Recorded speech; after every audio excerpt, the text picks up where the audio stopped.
In this short video, we're going to look at constructors in C#. Remember that constructors are one of the class method types.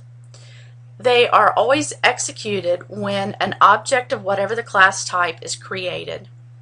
Constructors always have the same name as the class, and generally inside the constructor you'll initialize all of the data members or the class instance variables of that new object. Your default constructor is a constructor that has no parameters. A class can only have one default constructor, but a class also must have at least one constructor. Now, parameterized constructors are constructors that actually have parameters. So there will be variables that are needed in order to construct the object. A class can contain as many parameterized constructors as needed. The parameter list does have to be unique for each one so that the compiler does not run into an ambiguous situation and not be able to actually determine which constructor to use.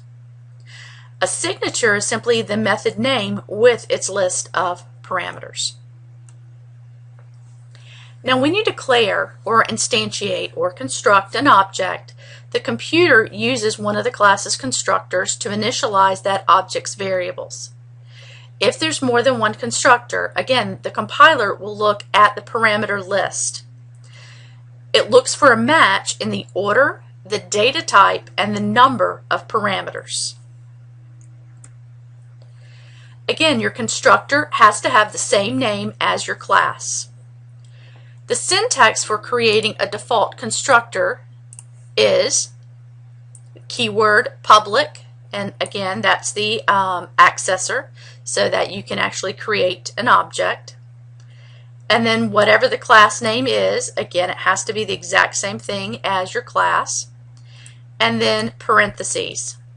Then you have the open curly brace and the closed curly brace. Inside will be where you want to initialize all of the class variables. So you should initialize any numeric variables to 0 or any string variables to quote quote or nothing.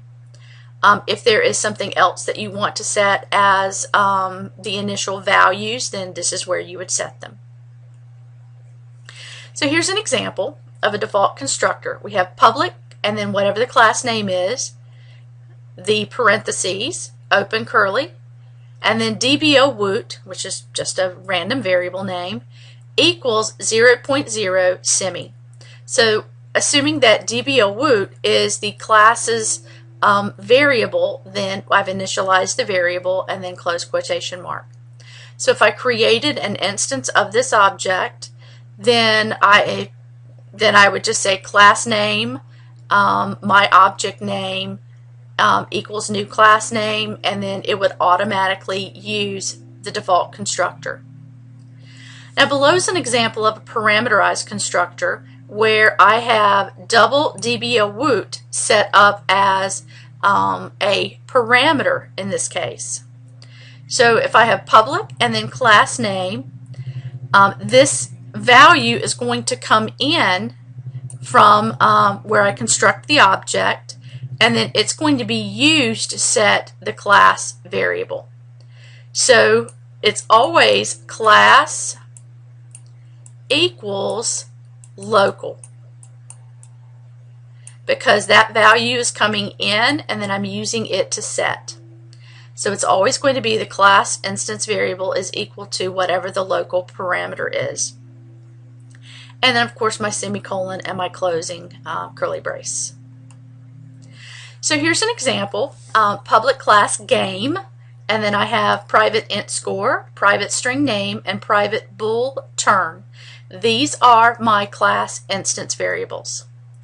I have a default constructor, public game, and I'm initializing score to 0, name to quote quote, which is nothing, and turn to false.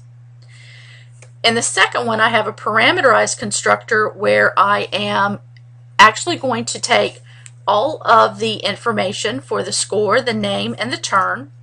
So they would come in from wherever this was called.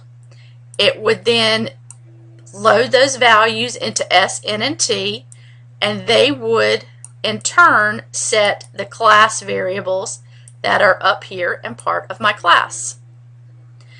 I could have simply said public game private string, or sorry, not private, but public game string in, if I wanted to create another parameterized constructor where I only used one of the parameters.